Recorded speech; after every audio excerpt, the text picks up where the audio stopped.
বিপদে পড়লে তা গোপন রাখাই শ্রেয়, কেননা অন্যের বিপদ দেখলে লোকে আনন্দিত হয়। বিষয়টা খুবই দুঃখজনক হলেও এটাই সব। ব্যাপারটাকে একটা উদাহরণের মাধ্যমে স্পষ্ট করা যায়।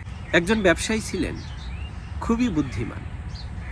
তো কোনো এক কারণে তিনি একবার ব্যবসায় বেশ কিছু টাকা লোকসান করলেন। তো ব্যবসায় লাভ লোকসান দুটোই আছে, এটাই স্বাভাবিক।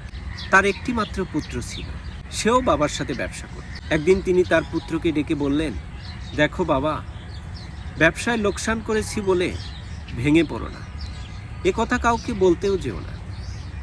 তো পুত্র তো এ কথা শুনে অবাক, কেন বাবা? তখন বুদ্ধিমান ব্যবসায়ীটি পুত্রকে বললেন, দেখো, লোকসানের দুঃখ তো আছেই, তার উপরে যদি লোকে জানতে পারে আমরা ব্যবসায় লোকসান করেছি, তাহলে দুঃখ দ্বিগুণ হবে।